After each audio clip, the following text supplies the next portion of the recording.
দৃষ্টি 24-এর পডকাস্টে আপনাদের সবাইকে স্বাগতম। আমি শেখ শাহিন আছি আপনাদের সাথে। অনুষ্ঠানটি আপনারা দেখছেন জিবিটিএল এর সৌজন্যে। আজকে আমার সাথে একজন বিশেষ অতিথি আছে, খ্যাপা বিদ্যুৎ, যিনি বাংলাদেশ শিল্পকলার দীর্ঘদিন যে অনুষ্ঠানটা হতো বাউলদের নিয়ে, সেটার প্রধান সেবক। তিনি বাউল সংগঠক এবং আসলে বাউলদের নিয়েই তার পদচারণা। তা আমি এখন তার সাথে কথা বলবো। দাদা কেমন আছেন? জয়গুরু জয়গুরু। আমি আছি প্রভুর কৃপায়, ভালো আছি। আপনি কেমন আছেন? আমি ভালো আছি, আপনাকে দেখে আরো ভালো লাগছে। অনেকদিন পর দেখা হলো আমাদের। হ্যাঁ, অনেকদিন পরে দেখা হলো। আমি একটু দাদা জানতে চাচ্ছিলাম প্রথমেই যে আপনার শৈশবটা কোথায় কেটেছে, ছোটবেলাটা কেমন ছিল?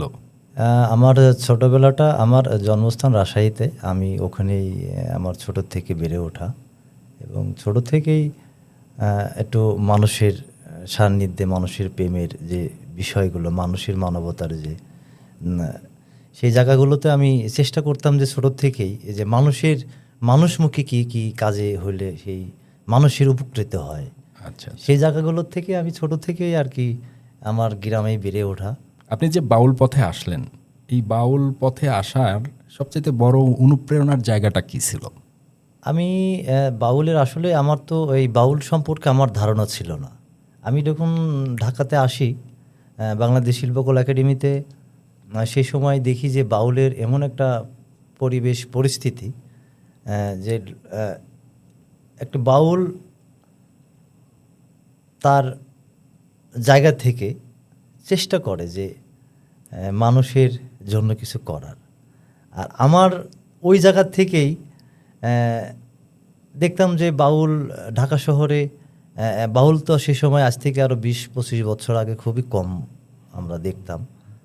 তো বাউলদের কোনো আশ্রয় ওই অর্থে ছিল না। যে ঢাকা শহরে যে বাউল থাকবে, বাউল এটি এসে যে একটু নিরাপত্তা স্থানে তাদের মনের স্বাদ এটা যে করবে, সেটা ছিল না। হঠাৎ শিল্পকলা একাডেমিতে আমি একদিন দেখছি যে বাউল সঙ্গ হচ্ছে। সঙ্গ হওয়ার পরে রাত্রিরে বাউলিরা ওই সঙ্গ শেষ করার পরে তাদের ওখানে আর থাকার মতো কোনো পরিবেশ না থাকলে হয়তো কারো ভক্ত আছে, কারো ভক্তের বাসাতে হয়তো থাকে, বা আবার অনেকেই রাত্রিরে আবার ব্যাক করে চলে যেত। অনেক কিছু দেখার পরে আমার মনে হলো কি যে আমি যদি এই সময়টাকে যদি আমার মনে হয় কি যে মানবতার সেবা, যে মানুষের সেবার যে বিষয়টা, তা আমার যে পরিবেশ পরিস্থিতির থেকে, আমি যে পরিবার থেকে আসছি সেই অনুসারে তো আমার তো অর্থ করি ওরকম কোনো তেমন ছিল না, বা বড় কোনো যে সেমন আমাকে যে সাপোর্ট করবে তেমনও ছিল না। তো আমার কাজ করার খুব ইচ্ছা ছিল যে আমি মানুষকে নিয়ে কাজ করব। আচ্ছা, তো মানুষকে নিয়ে কাজ করা হচ্ছে সংস্কৃতি, সহজ একটা বিষয় যেটা আমি দেখলাম, লোক সংস্কৃতি বাউল ধারাটা দেখলাম যে হয়তো বা এদের পাশে থাকলে আমিও কিছু শিখতে পারবো, আমিও তাদের কাছ থেকে কিছু দিতে পারবো।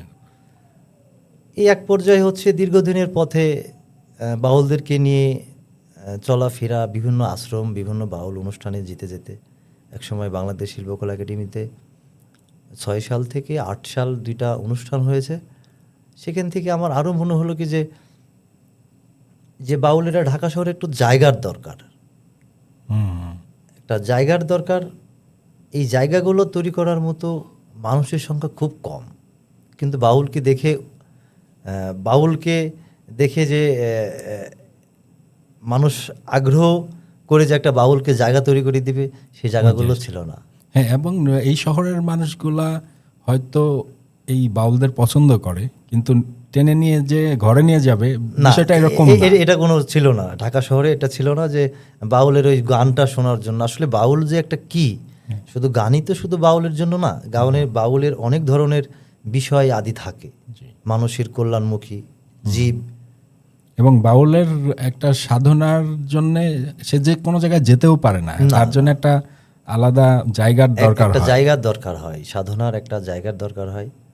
তো সেই সময় আমি চিন্তা করলাম যে এই বিষয়টাকে কিভাবে দাঁড় করানো যায় শহরমুখী উন্মুক্ত জায়গাতে। মানুষ যেন শুধু বাউলদের জায়গায় না, বাউল যে স্থান থাকবে সেটা শুধু না, যে মানুষ যেন বাউল গানটাকে বুঝতে পারে, লোকসঙ্গীতটাকে বুঝতে পারে, যে চলার ক্ষেত্রে জীবন চলার পথে যে শুদ্ধতার একটা কিছু বিষয় থাকে, এই শুদ্ধতার বিষয়টা আমাদের বাংলাদেশের বাউল ও লোকসঙ্গীতটা আসলে দিনের পর দিন অনেক অত্যাচারীর মধ্যে ছিল, অবহেলিত ছিল। এটা মাঝে মধ্যে হয়তো কোনো সরকার আসলে একটু ভালো হয়, আবার কোনো সরকারের সময় একটু সমস্যা হতেই থাকে। তা আমি সাবেক মহাপরিচালক ছিল শিল্পকলা একাডেমির, তাকে বলছিলাম যে দেখেন আমাদের তো বাংলাদেশের বাউলের একটা বিশেষ বিষয়, যেটা ইউনেস্কোর স্বীকৃতিপ্রাপ্ত একটা আমাদের বিষয়, এটা যদি সম্ভব হয় আমাদের একটা বাউলদের জায়গা একটা করে দেওয়ার, যারা আসে 3,000 টাকা দেয়, ওই শহর থেকে আসে আবার শহরেই চলে যেতে হয়, তাদের যদি রাতের একটা প্রোগ্রাম করার পরে যদি এসে যদি একটু থাকার জায়গা, একটু আশ্রয় হয়, আর এবং বাংলার সিটিতে যদি উন্মুক্তভাবে একটা বাউল যদি বসার জায়গা থাকে, তাহলে সে জায়গাতে 10টা মানুষ বাউলের গান শোনে। একদম।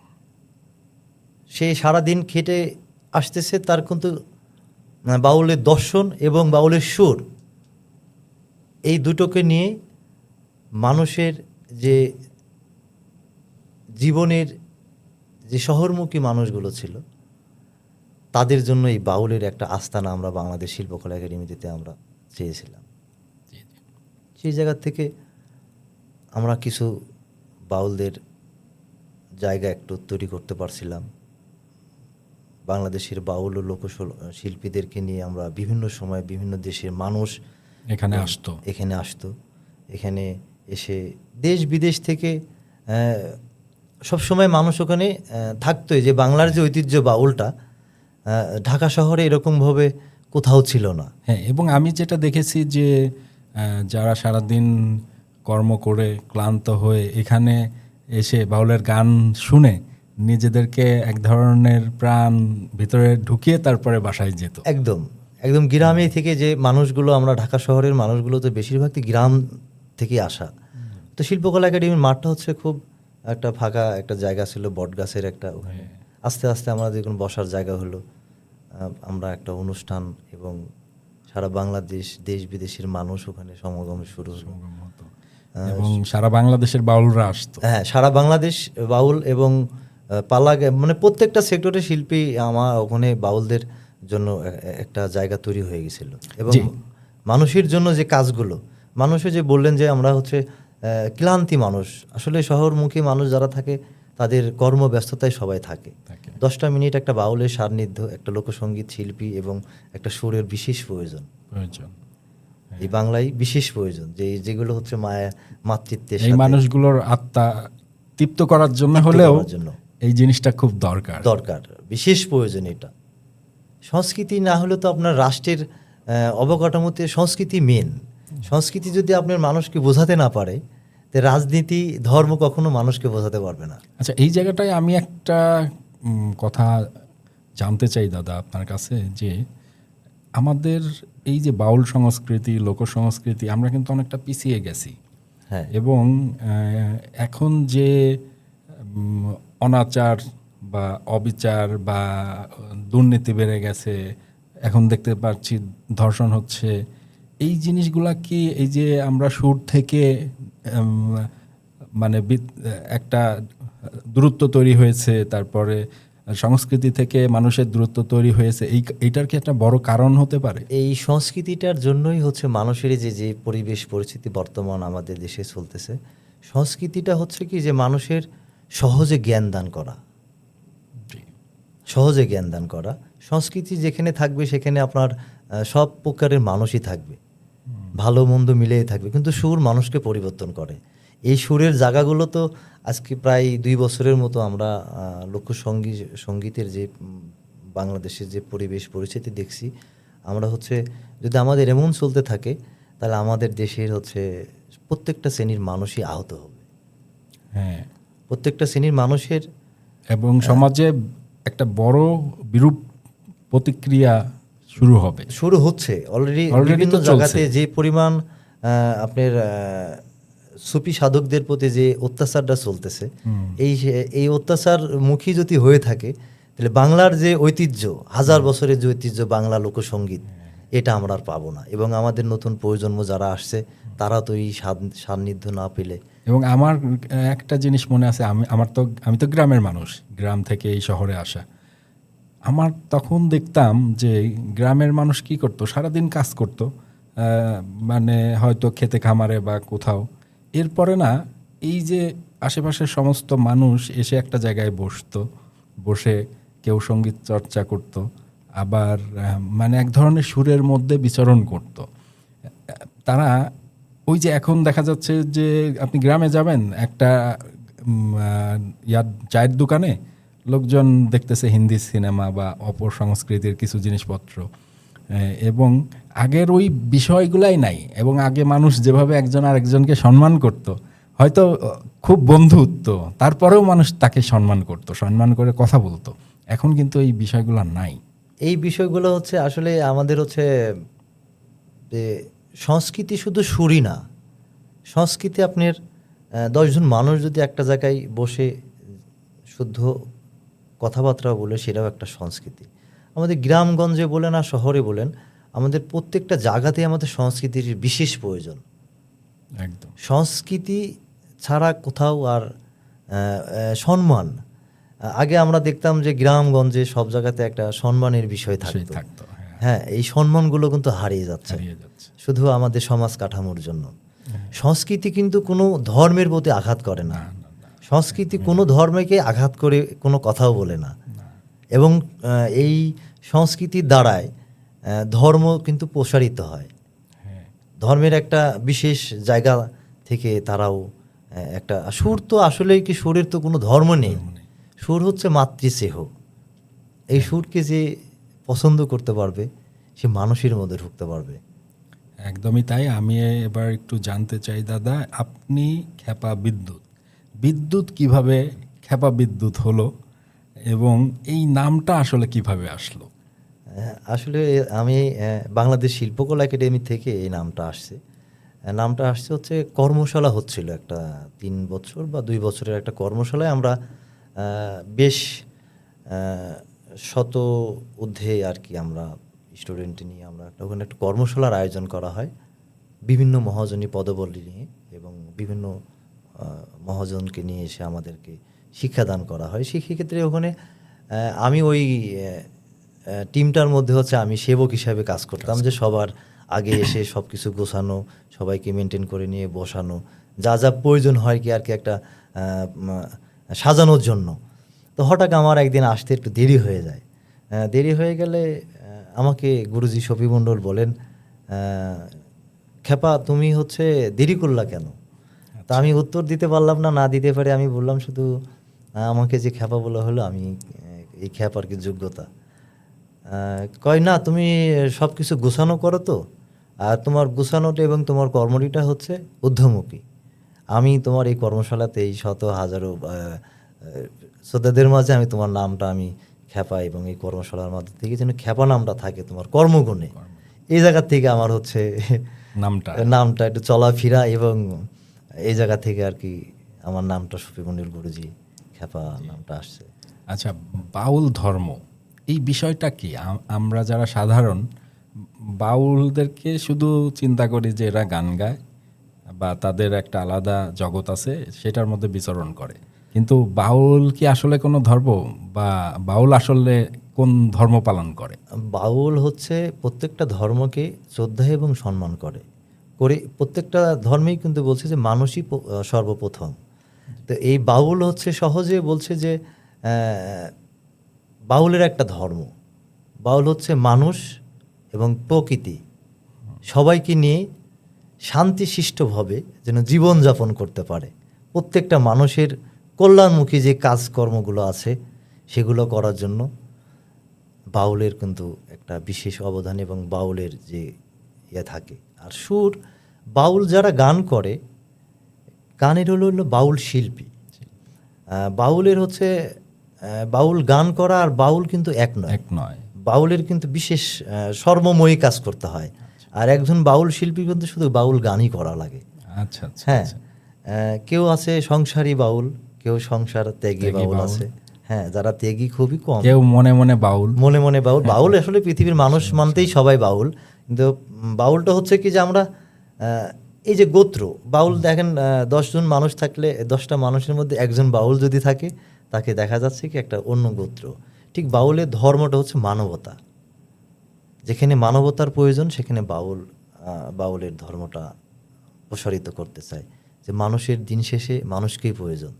তাই বাউল মনে করে কি যে বাউলের সুর থাকবে, বাউলের ধ্যান তত্ত্ব থাকবে, বাউলের আধ্যাত্মিকতাও থাকবে, সামাজিক থাকবে, সব কিছু মিলে একটা বাউলের পদচলা এবং পথ চলা।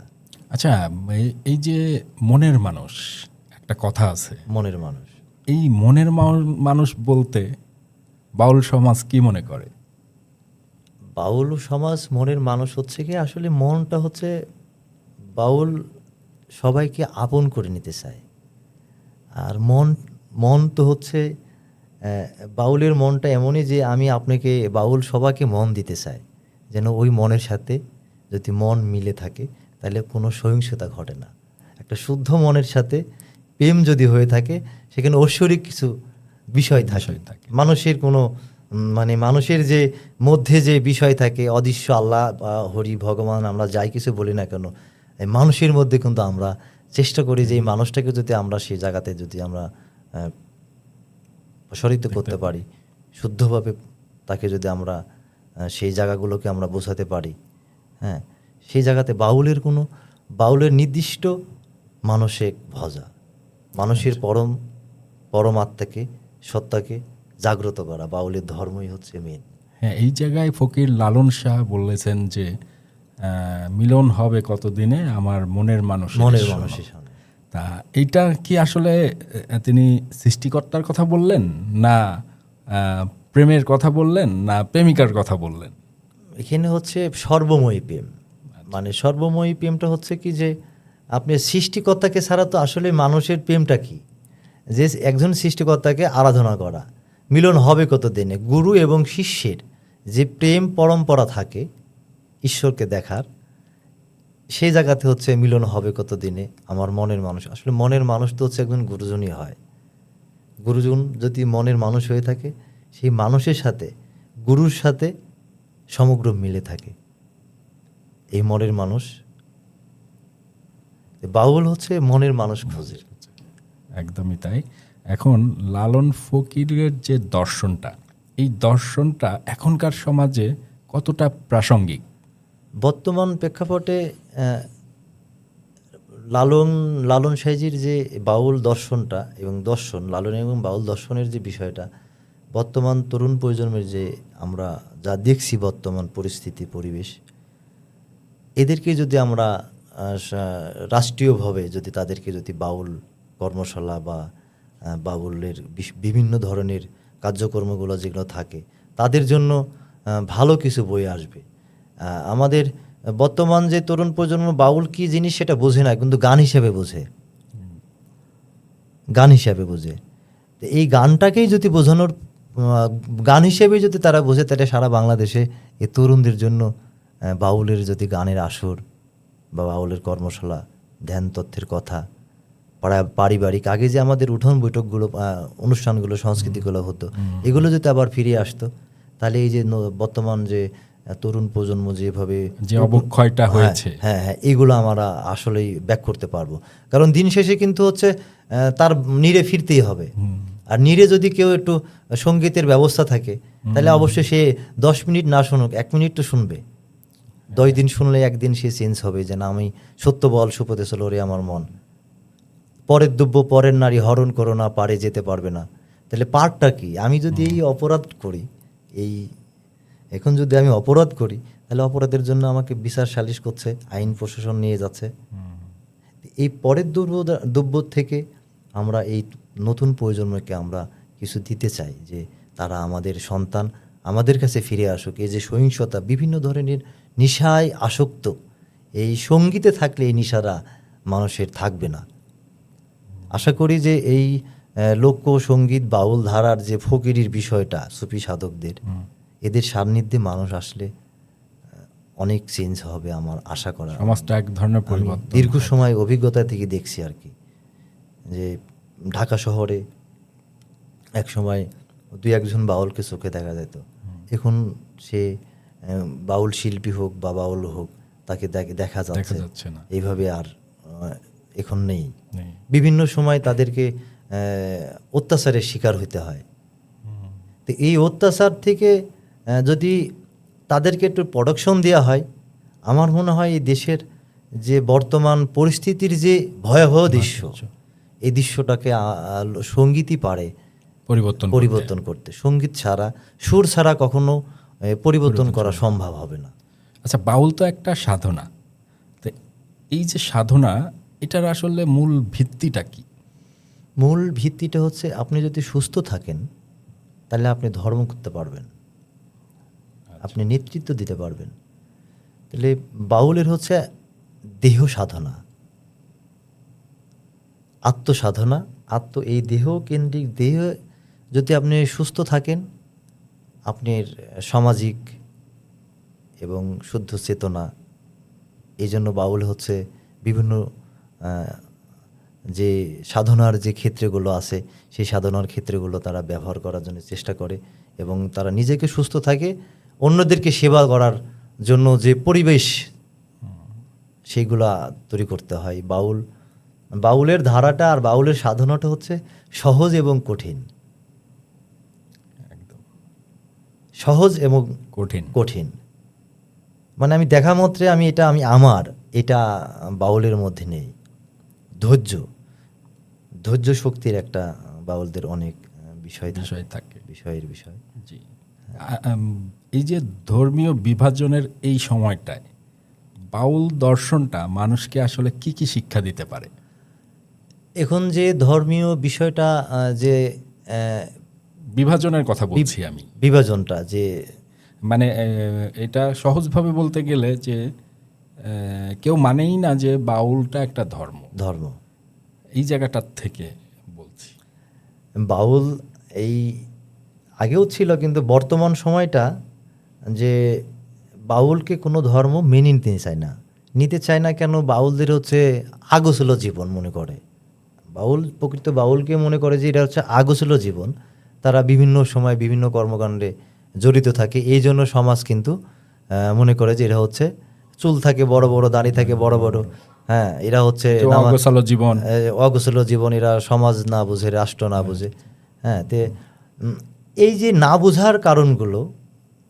বোঝার কারণগুলো হচ্ছে কেন না বুঝতেছে? দেখেন, আমাদের দেশে কিন্তু সুফি সাধকের দেশ, এই বাংলাদেশটা হচ্ছে সুফি সাধকদের দেশ। এই দেশে হচ্ছে ধর্ম প্রচার করছে সুফি সাধকে।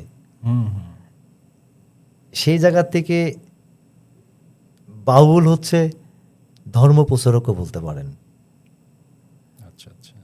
বাউল ধর্ম প্রচারকের জন্য শুদ্ধ যে বিষয়গুলো, সুর তো প্রত্যেকটা ধর্মেই আছে, এমন কোনো ধর্ম নাই যে সেই ধর্মে সুর নেই। এই বাউলের যে শুদ্ধ আচারটা, এই শুদ্ধ আচারটা অনেকেই মেনে নিতে পারে না নেওয়ার কারণে হচ্ছে বাউলদের প্রতি অত্যাচার। এই যে চুল দাড়ি কেটে দেওয়া বিভিন্ন জায়গাতে, মানে দেখেন হচ্ছে আপনি যদি একটু হোটেলে খেতেও যান, ভালো রেস্টুরেন্টে খেতে যাচ্ছেন, আপনার মুখের দিক তাকা বড় বড় মুছ আছে, দেখেন তাকে দেখে এই যে সামাজিক একটা যে বিষয়টা। কিন্তু আবার দিন শেষে দেখেন সেও কিন্তু চুরি করে বাউলের গান শুনছে, লোকসঙ্গীত সুর শুনছে। এবং আমরা দেখেছি যখন লালন আকড়ায় অনুষ্ঠানগুলো হয়, বিশেষ করে জন্মতিথি বা অন্যান্য বিষয়ে, তখন সারা বাংলাদেশ থেকে এখানে মানুষ আসে। এই যে আপনার একটা তিরোধান দিবস এবং দোল উৎসব যাকে বলা হয়, এটা হচ্ছে দোল উৎসব হচ্ছে ভক্ত শিষ্যের আনন্দ উৎসব। এখানে মিলিত হয় বিশ্ব এবং সারা বিশ্বের থেকেই এখানে মানুষ আসে এবং তাকে দর্শনে, আপনাকে জ্ঞানের জায়গাতে তাকে দেখে। এখানে ভক্ত, অনুরাগী এবং অনুসারী সবারই এখানে আগমন ঘটে। এখানে কেউ চিন্তা করে যে আমি যদি এখান থেকে আমি আসছি, আমার মতো আরো 10 জনকে যদি এনে যদি আমার মতো করে আমার পথটাকে আমি দেখাই, তাহলে শুদ্ধ পত্র থাকবে। ধর্মের জন্য তো আপনাকে হিন্দু ত্যাগ করতে হবে, মুসলমান থেকে আসতে হবে তা কিন্তু না। না। বাউল প্রত্যেকটা ধর্মের মধ্যেই আছে, প্রত্যেকটা ধর্মেই বাউলের বসবাস। কিন্তু বাউল প্রত্যেকটা ধর্মের থেকে এসে বলছে কি যে তুমি সত্যের জায়গায় থাকো, তুমি সত্যের জায়গায় থাকতে গেলে সুস্থ থাকতে হবে। সুস্থ মানে থাকলে এক অর্থে বলা যায় যে সুস্থতাই ধর্ম। সুস্থতায় ধর্ম। সুস্থ না থাকলে তো আপনি ধর্ম আপনার আনতে পারবেন না। ধর্মের বিষয়গুলো হলো সুস্থতা। আচ্ছা দাদা, বাউলদের আসলে দৈনন্দিন যে জীবন যাপন এটা কেমন? ওদের হচ্ছে বাউলের কোনো চাহিদা নাই। বাউল যদি কেউ দর্শনে যদি বাউলকে কিছু দেয়, এবং বাউল যদি কখনো কত সুরের জায়গায় যায়, বাউলের নির্দিষ্ট কোনো চাহিদা থাকে না, তাদের জীবনযাপনটা খুবই মারাত্মক হয়ে দাঁড়ায়। কারণ তারা তো সব কিছু দেখছে যে আমি যদি আমার জায়গা থেকে আমি যদি এই সময়টুকু ওর কাছ থেকে নিতে যাই তাহলে হয়তো তার ঘাটতি পড়ে যাবে। হ্যাঁ, বাউল হচ্ছে জীব ও শ্রেষ্ঠ জীবের জন্য সবসময় তারা চেষ্টা করে তাদের যেন কোনো কষ্ট না হয়। আমাদের সেই বাউল সম্প্রদায়ের জন্য তারা চিন্তা করে আমি জীবিত, আমার এক সন্ধ্যার খাওয়ার আমি চেষ্টা করব 2 সন্ধ্যা খাওয়া, কিন্তু তাও আমি চেষ্টা করব আরেকজন মানুষকে যেন আমার দ্বারাই কোনো কষ্ট না হয়, এবং আমি যেন তার কাছে কোনো গস্তিত কোনো বোঝা না হয়ে থাকি। একদম একদম। আচ্ছা দাদা, বাউলদের যে আখড়া সংস্কৃতি এইটা কতটুকু গুরুত্ব বহন করে? দেখেন, বাংলাদেশের হচ্ছে সংস্কৃতি, বাউলদের হচ্ছে জায়গা এবং বাউল ফকিরদের যে জায়গাগুলো, বাংলাদেশের রাষ্ট্রীয় যে বিষয়গুলো, অন্য অন্য দেশে দেখবেন যে বাউল এবং ফকির তাদের জন্য, সাধু গুরু বৈষ্ণব তাদের জন্য কিন্তু একটা রাষ্ট্রীয়ভাবে তাদের হচ্ছে আপনার ভরণ পোষণের একটা বিষয় থাকে। তো আমাদের দেশে যদি প্রত্যেকটা জেলা উপজেলায় এই সুফি সাধনার সুরের যে বিষয়গুলো যদি এই মুহূর্তে যদি আমরা প্রবাহিত করতে পারি, তাহলে আমাদের জন্য সব থেকে ভালো, এবং দেশের জন্য যে মানুষের যে কল্যাণমুখী কাজগুলো, যে সহিংসতা দেখলাম যে ছোট ছোট বাচ্চাদের হাতে যে পরিমাণ আজকে সহিংসতা ঘটছে, তাদেরকে বোঝানোর জায়গা তৈরি করতে হবে। তাদেরকে এই জোর করে কখনো মানুষকে ভালো করা যাবে না। সুর হচ্ছে ধৈর্য এবং শক্তির বিষয়। আপনি কতটুকু পারবেন এই রাষ্ট্রকে দিতে। বাউল হচ্ছে রাষ্ট্রকে দিতে চায়, মানুষকে দিতে চায়। বাউল চাই একটা বাউলের যদি একটা জায়গা থাকে বসার, সেখানে কিন্তু 10টা মানুষকে জ্ঞান দিতে পারে। আমাদের দেশে কিন্তু সেই জায়গাটা নাই। আমাদের বড়ই অভাব, আমাদের এই জায়গাগুলো বড়ই অভাব। এই কারণে আমাদের এই যে তরুণ প্রজন্ম যে না, এই জায়গাটা আমার একটা কথা আছে যে বাংলাদেশে আমরা মানে ইসলামী একটা দেশ হিসাবে প্রচুর মসজিদ আছে, সেখানে মোল্লা মৌলবি বা ধর্মীয় জ্ঞানীরা এখানে কথাবার্তা বলে, সেটাতে কি আসলে কোনো কাজ হচ্ছে না? আসলে কি যে মসজিদ তো আপনার হচ্ছে মসজিদ আর মন্দিরের বিষয় না। মসজিদ মন্দিরে যতগুলো বেড়েছে, কিন্তু ধর্মের যে বিষয়টা, ধর্ম হচ্ছে আপনার মানুষের পাশে দাঁড়ানো। আর ধর্ম কখনো প্রতিবাদ করতে জানে না। কি আপনার ধর্ম ছোট, আপনারটা বড়, বাউল কিন্তু এটা কখনো দেখে না। মানুষের পরে যে ধর্মের বিষয়টা থাকে, ধর্ম আছে, ধর্মকে বিশ্বাস করতে হচ্ছে, এবং বিশ্বাসিত ধর্ম সত্য। সেই জায়গা থেকে যে সংঘর্ষটা দাঁড়িয়ে যায় আমাদের বাউলদের, এই যে বর্তমান আমাদের তো এটা হচ্ছে 90 ভাগের উপরে মনে হয় আমাদের ইসলাম কান্ট্রি হিসাবে তো মনে হয় এই বাংলাদেশটা। তো সে জায়গা থেকে গেছে যে মনে করে কি যে গান গাইলে হচ্ছে হারাম। আর মসজিদ যতই হোক না কেন, মসজিদে তো হচ্ছে মুসলমান থাকতে হবে। নামাজ হচ্ছে কায়েম করার কথা বলছে। পূজা আরাধনা করতে বলছে। তা আসলে কি যে আমরা হচ্ছে এখন মন্দির মসজিদ তৈরি করছিল মানুষকে দেখানোর জন্য। পাড়াতে এই পাড়াতে ডাইনেও একটা থাকে, বামেও একটা থাকে, কিন্তু দেখেন হয়তো বা সর্বোচ্চ কোথাও 2 ওয়াক্ত পড়তেছে, কোথাও 1 ওয়াক্ত পড়তেছে। ফজরের সময় তো আমি অনেক জায়গাতেই দেখি যে সেখানে কোনো মানুষ থাকে না। আমরা তো বিভিন্ন জায়গায় এই বাংলাদেশের বিভিন্ন জায়গাতে আমরা যাওয়া আসা করি, চলাফেরা করি। তো সেই জায়গাগুলোতে হচ্ছে কি যে আমরা যদি, আমাদের এত কিছু দরকার নেই, আমরা হচ্ছে চাই কি যে একটা জায়গা থাকলে সেখানে 10টা শ্রেণীর মানুষ থাকবে।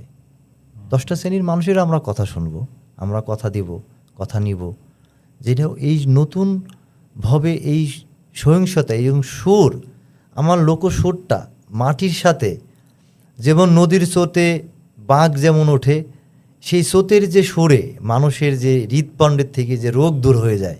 সুর কিন্তু আপনি দেখবেন অনেক সময় মানুষ বসে আছে, অনেক সময় কিন্তু শরীর একাই দোলে। তাহলে মানুষের দোলে কোন সময়? যে তার ভিতরে প্রশান্তি, শান্তি। তাহলে সেই শান্তি থাকলে অসুস্থ সুস্থ থাকবে।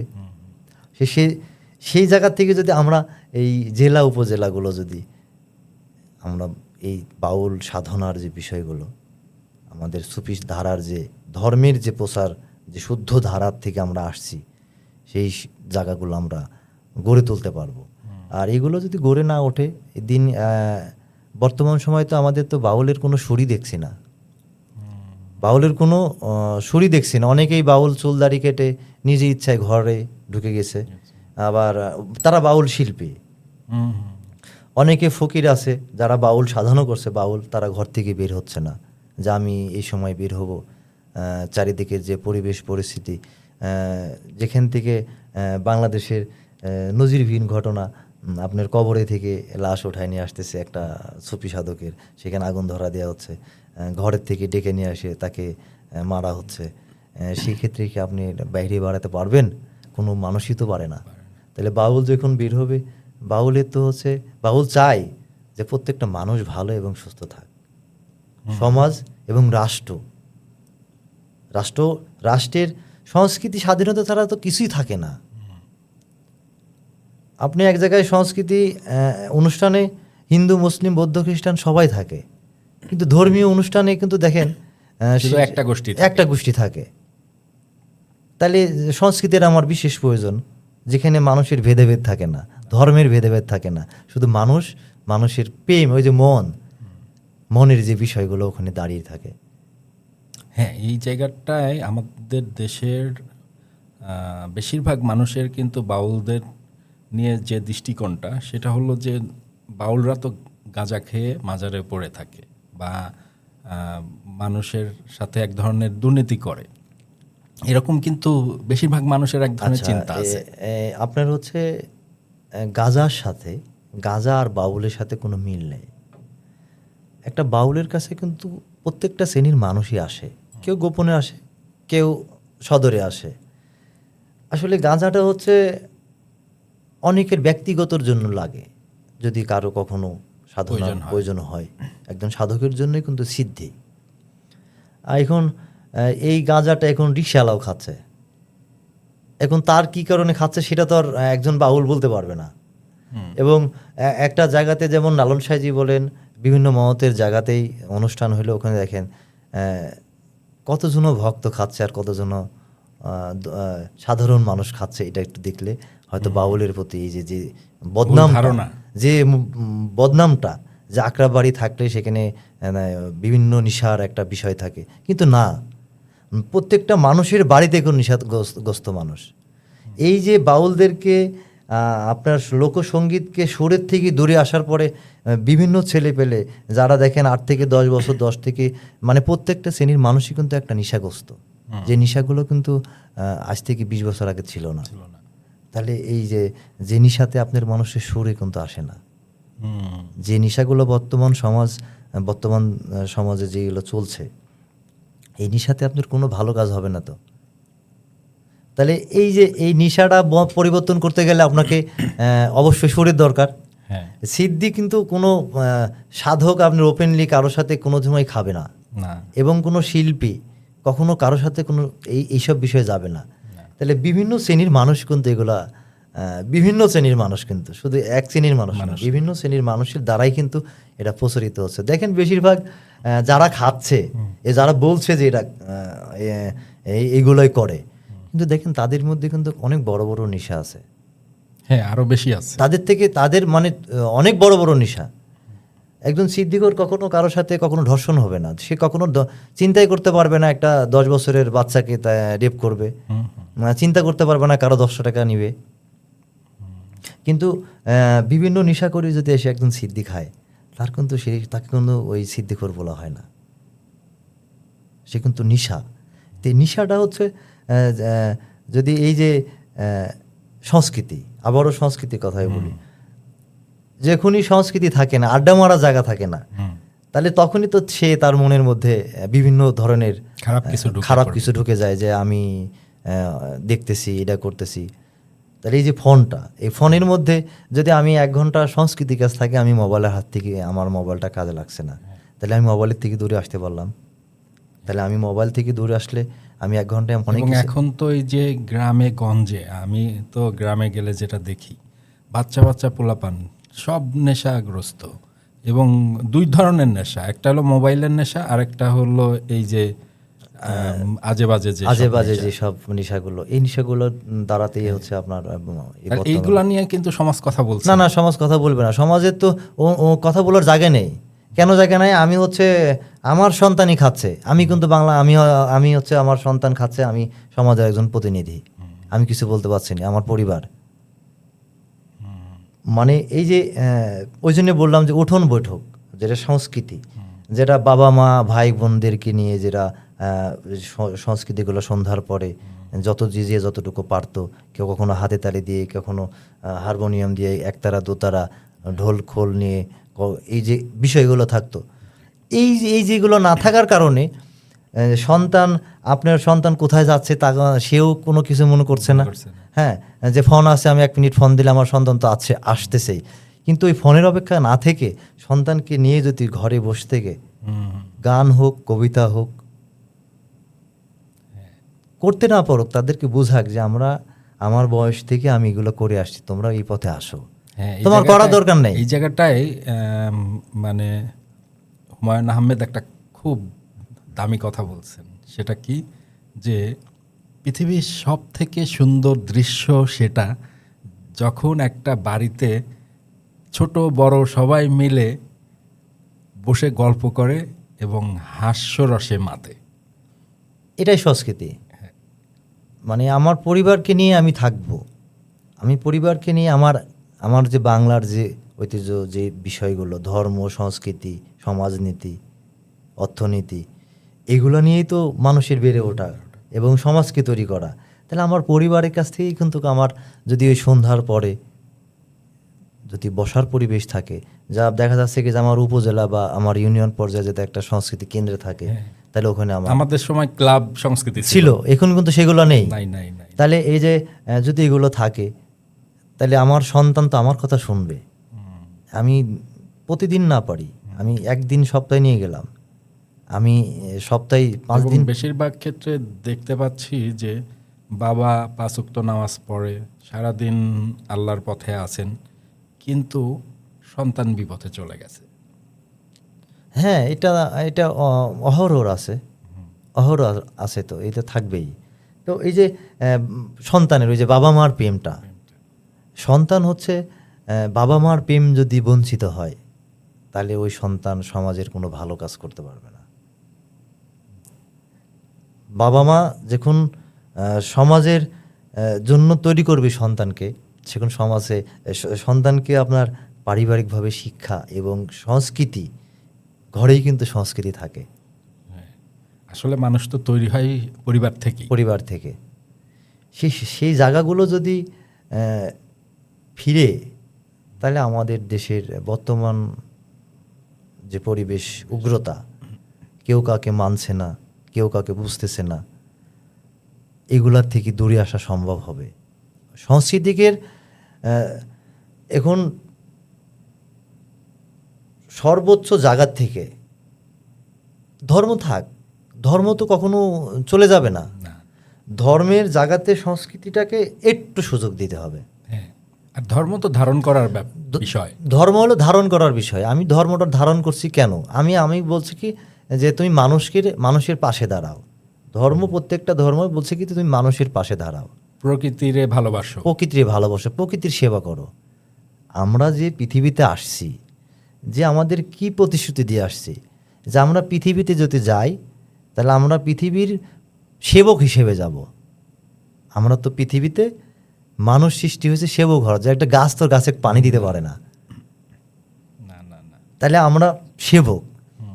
এই সেবার মধ্যে যদি মানুষ যদি সেবার মধ্যে থাকে তাহলে সে মানুষটা সেবার অনেক ধরনের রাস্তা, অনেক ধরনের রাস্তা। আমি পশুকে একটু লালন পালন করি আমার যতটুকু সময়টা, তাহলে আমি কিছুই না করি অন্তত পথে যাওয়ার সময় একটা প্রাণীর গায়ে লাথি না মারি। মানে একটা গাছের পাতা আমি অকারণে আমি না ছিঁড়ি অকারণে, যে আমি একটা গাছের বৃক্ষ, আমার এই গাছটা আমার দেখতে মন চাচ্ছে না, আমি আমার এটা না। এবং দেখলাম যে অনেকগুলা পিঁপড়া লাইন দিয়ে যাচ্ছে, পা দিয়ে না মেরে ফেললাম। না, ও না জিদ, ওই সবাইকে বেঁচে থাকার জন্য সৃষ্টিকর্তা পাঠাইছে, যার যে কোনো সময় অনুসারে সে চলে যাবে, কিন্তু আঘাত করার জন্য না। শ্রেষ্ঠ জীব মানে কি? জীবের সর্বোচ্চ। আমি আজকে আল্লাহ হরি যা বলছি আমি আছি জন্য তো বলতে পারছি, কিন্তু একজন পিঁপড়া একজন বলতে পারবে না, কিন্তু সেও কিন্তু বলছে, তাকে বুঝতে হবে, বোঝার বিষয়। যেমন আমরা বোবার কথা বলি, বোবার কথা তো আমরা বুঝি, তাহলে একটা বোবা আর পানির একটা যে কথা বলতে পারে না প্রকৃতির, সে তো একই জিনিস। আসলে বুঝতে চাইলে বোঝা সম্ভব। তো বোঝার জন্যই মানুষের জায়গার প্রয়োজন হয়। সংস্কৃতিতে সব কিছুই সম্ভব। সংস্কৃতিতে আপনার যেদিকেই আপনি শুদ্ধভাবে নিয়ে যাবেন সেই জায়গাটাতেই আপনার সংস্কৃতি কাজে লাগবে। সংস্কৃতিতে তিল পরিমাণ ফাঁকি দেওয়ার মতো কোনো জায়গা নেই, এবং সঠিক পথটা চিনতে পারা, একদম সঠিক পথের জায়গায় যে আপনি সুস্থ থাকবেন। সংস্কৃতি মানে যে মানুষের পর উপকারী, আবার সুরের যা কিছু করবে, এই যে আপনার সুর গেলেও মানুষের হচ্ছে হৃৎপিণ্ডটা ভালো থাকে, ও মনে মনে গাচ্ছে বা প্রকাশ করতেছে, আবার তার ভিতরে ধারণা জাগতেছে যে আমি আসলে কি। এই জন্যই তো বলা হয়েছে আসলে পৃথিবীটা চলেই সুর তাল লয়। হ্যাঁ, এই সুর তাল থাকতে হবে, তালও থাকতে হবে, তাল না থাকলেই বেতাল।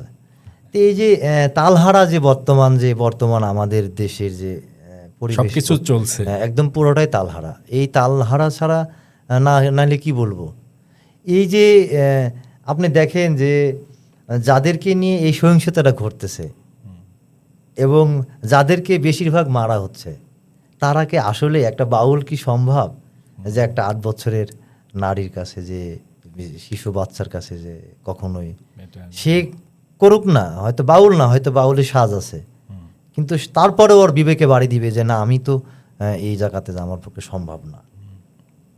কিন্তু যারা বর্তমান সময়ে দেখেন বাউলদেরকে মারতেছে, বিভিন্ন মাজার আশ্রম আঘাত করতেছে, তারা এতটুকু চিন্তা করছে না যে আমরা আসলে কি মানুষের জন্যই করছি না আমার আত্মতৃপ্তির জন্য করছি। তাহলে ধর্ম তো দাদা কখনোই মানে নিজের হাতে ক্ষমতা বলে কাউকে আঘাত করতে পারে না। না না না না, ধর্মে কখনো নিজের ক্ষমতা বলে কখনোই কারো আঘাত করার কোনো সুযোগই নেই। আঘাত শব্দটা শুধু ওখানেই আছে যে আপনি হচ্ছে অন্যায় করতেছেন। যদি অন্যায় করতেছেন, অন্যায়ের মধ্যে এই অন্যায়ের জায়গাতে যদি আপনাকে বারবার যদি ফিরাতে না পারা যায়, সেই জায়গাতে আঘাত প্রতি আঘাতের জায়গাটা আসে।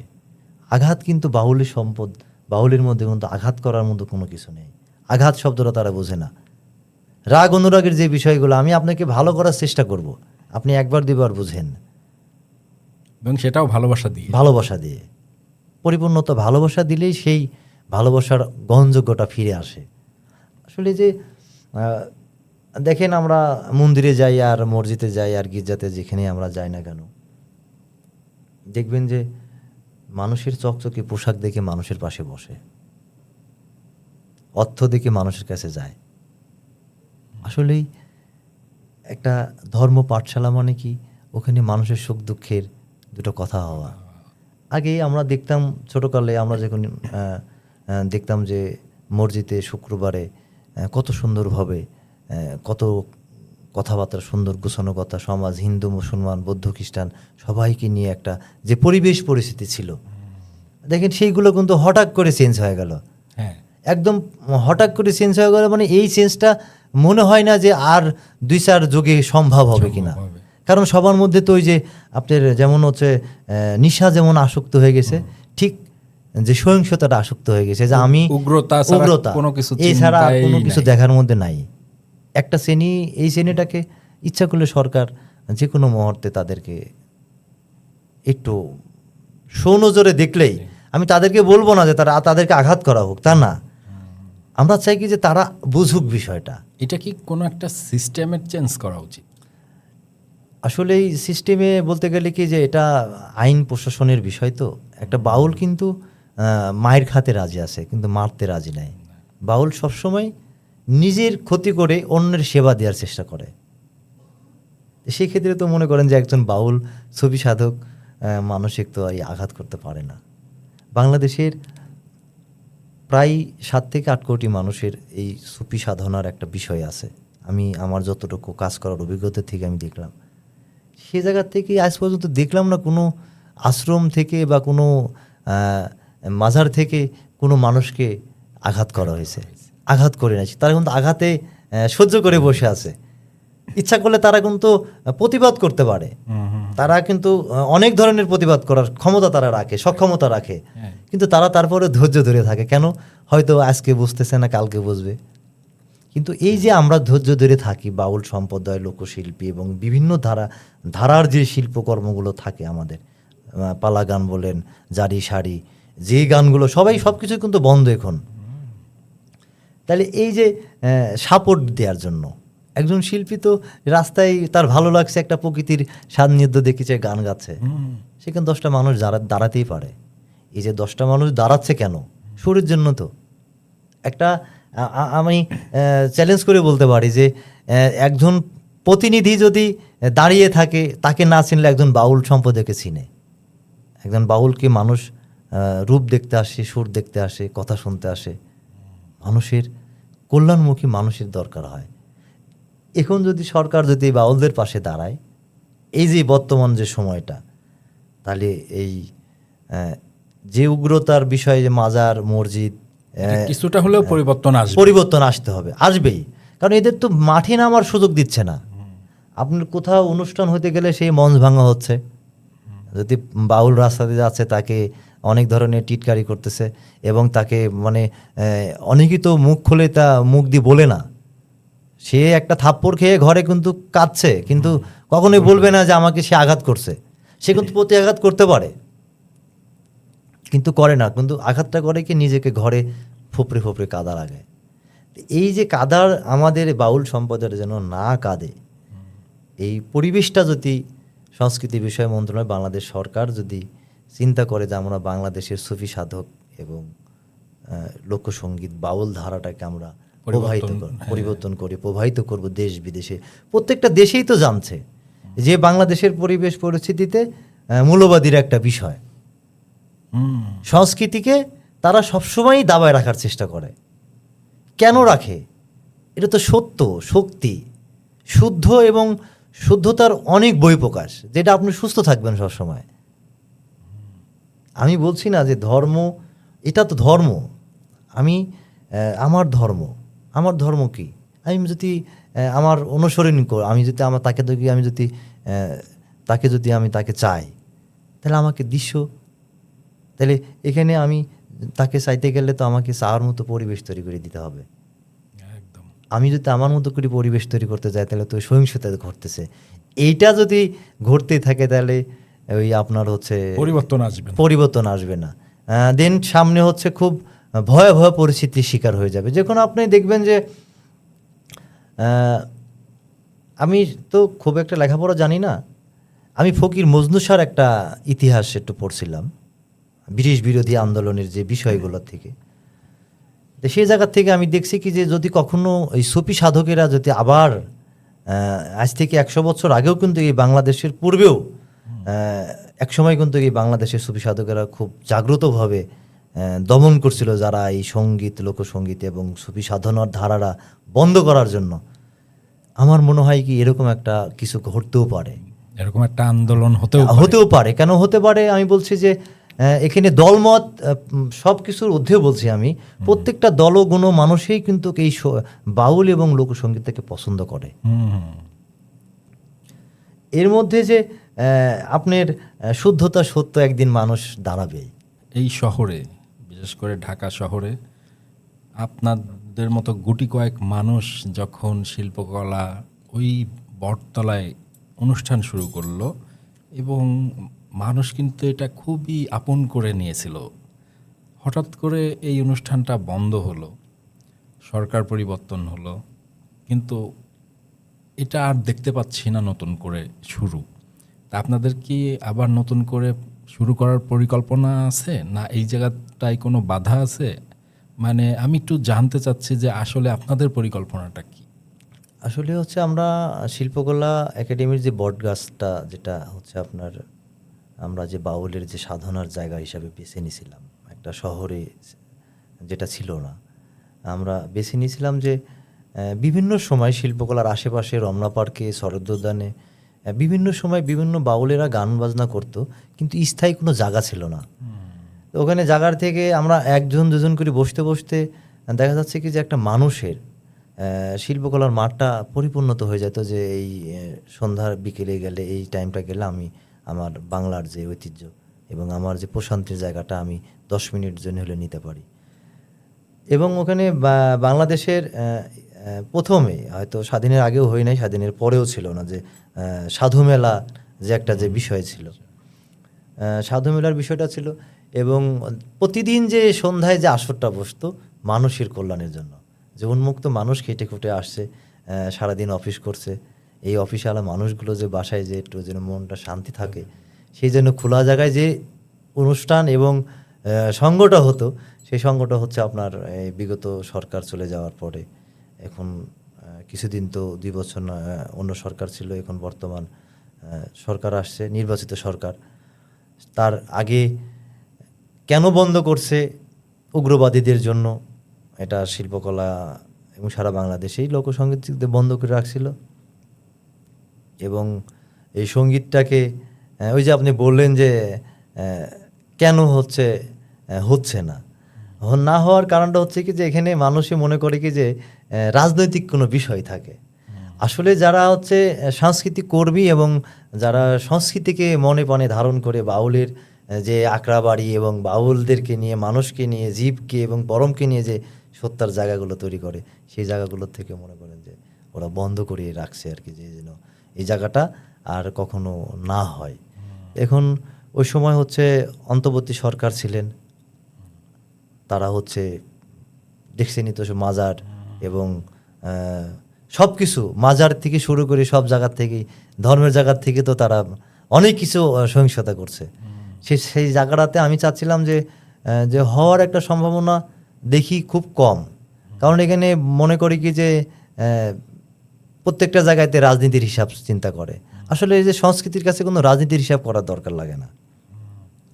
আর ওখানে বসা হচ্ছে না, যে সাধু মেলাটা তৈরি হইতো, সাধু মেলাটা প্রত্যেক মাসে ধারাবাহিক, যে একটা মানুষের যে দেশ বিদেশ থেকে এখানে কি বলবো আপনাকে, যে বন্ধ হওয়াতে যে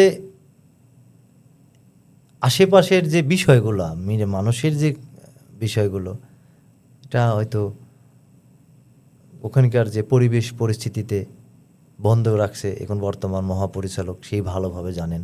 তো আমরা আশা করি কি যে সংস্কৃতির যেসব জায়গাগুলো রানিং থাকে, এতদিন হয়তো আমরা ভাববো যে অন্য কোনো বিষয় ছিল, আমরা যদি এগুলো জায়গাগুলো, প্রত্যেকটা জায়গাগুলো যদি বন্ধ রাখি, তাহলে আমাদের তো আর দাঁড়ানোর কোনো জায়গা থাকে না, আমাদের তো আর মানুষকে বোঝানোর মতো জায়গা। সরকারের কাছে আপনাদের চাওয়া কি, বা আপনি বাউলদের প্রতিনিধি হিসাবে আপনি কি চান? আমি সরকারের কাছে বিশেষভাবে আবেদন জানাই, সেটা হচ্ছে কি যে একটা বাউল শিল্পীর কিন্তু রিক্সা চালানো সম্ভব না, গাড়ি চালানো সম্ভব না, হকারি করাও সম্ভব না। সে হকারি করতে পারবে কি তার সুর দিয়ে। আমি ট্রেনে যাচ্ছি, রাস্তায় যাচ্ছি, আমি একতারা নিয়ে গান গাচ্ছি, আমাকে 2 টাকা দিল, সেটা কিন্তু আমার। বাউল কিন্তু ওর জন্য মানে লজ্জা শরমের বিষয় থাকে না, তার সুর। এখন এই যে আমাদের নিরাপত্তার দরকার, আমাদের প্রথম কথা হচ্ছে যে এই সরকারের কাছে আমাদের নিরাপত্তার দরকার। আর যে সংস্কৃতির যে মেন ধারাগুলো, এই অনুষ্ঠানগুলো আমাদের যদি প্রসারিত করতে পারে এবং আমাদের যদি জেলা এবং উপজেলাগুলোতে যদি বসার মতো পরিবেশ করতে পারে, জ্ঞানের দিকের শেষ নেই। সামান্য একটু সুযোগ দিয়ে দেখেন, ধর্ম দিচ্ছেন, শিক্ষায় দিচ্ছেন, একটু সংস্কৃতিতে দিয়ে দেখেন। আমরা চাই একটু সংস্কৃতিতে, আমরা এই যে প্রায় 55 বছর রাজনীতির দেশের স্বাধীনতার একটা জায়গা আমরা বয়ে যাচ্ছি, তাহলে এখানে ধর্ম দেখছি, ধর্মের কাজ হচ্ছে, শিক্ষার কাজ হচ্ছে, সমাজের কাজ হচ্ছে, কিন্তু সমাজের মূল বৈচিত্র্য আমাদের কি সংস্কৃতিটা, আমরা কেন এটা করতেছি না? কেন মূল হারিয়ে ফেলছি? আমরা মূলটা হারিয়ে ফেলছি কেন? আমার মায়ের সুরটা আমরা কেন হারায় ফেলাবো? আমার আদি সংস্কারটা আমি কেন হারায় ফেলাবো? আমার হারমোনিয়াম, আমার দুতারা, আমার একতারা কেন ভাঙবে? এই যে ভাঙার বিষয়গুলো শুধু আমাদের দিকে যদি এই সরকার যদি আমি আশা এবং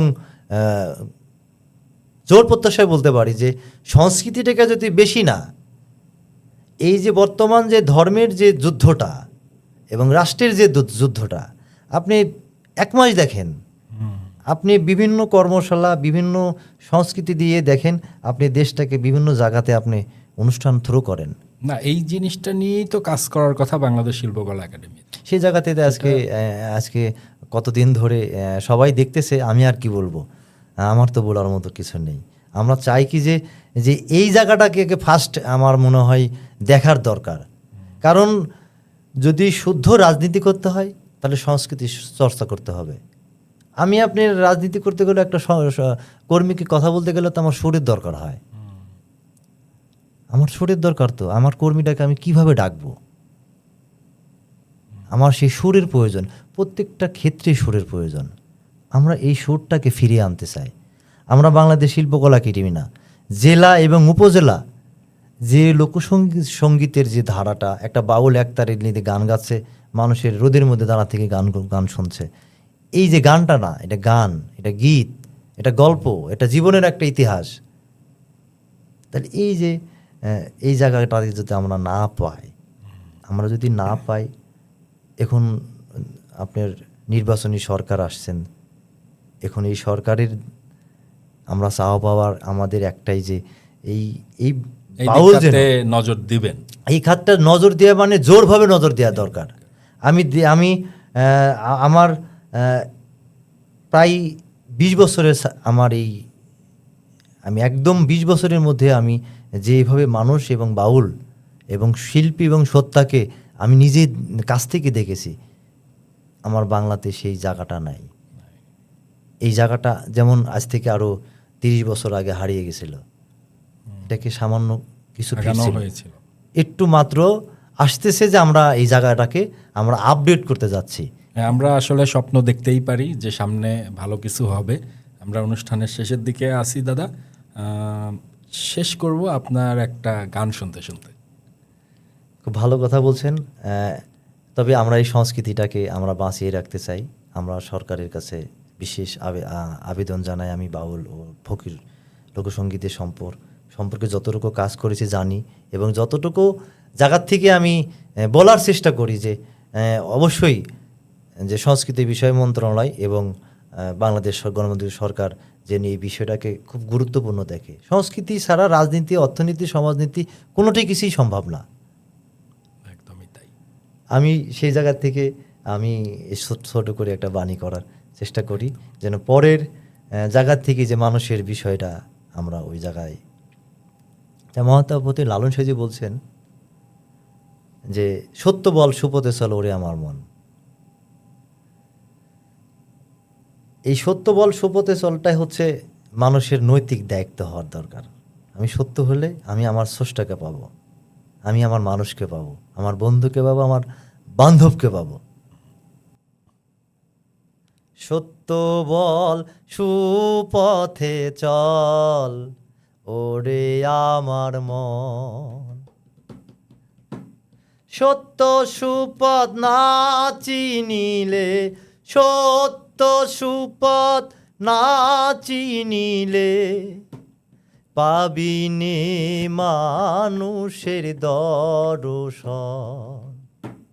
সত্য বল, সুপথে চল, ওরে আমার মন। পরের দ্রব্য পরের নারী হরণ করো না, পারে যেতে পারবে না। পরের দ্রব্য পরের নারী হরণ করো না, পারে যেতে পারবে না। যতবার করিবে হরণ, ততবার হবে জনম। সত্য বল, সুপথে চল, ওরে আমার মন। ফড়ি আল মহাজন যে জন, তার বাট খাড়াতে কম, তারে কসুর করবে জন। গদিয়াল মহাজন যে জন, গদিয়াল মহাজন যে জন, বসে কিনে প্রেম রতন। সত্য বল, সুপথে চল, ওরে আমার মন। লালন ফকির আসলে মিছে, ঘুরে বেড়াই তীর্থে তীর্থে। লালন ফকির আসলে মিছে, ঘুরে বেড়াই তীর্থে তীর্থে। সই হলো না এক মন দিতে, সই হলো না এক মন দিতে, আসলেতে পইল কম, আসলেতে পইল কম। সত্য বল, সুপথে চল, ওরে আমার মন। সত্য বল, সুপথে চল, ওরে আমার মন।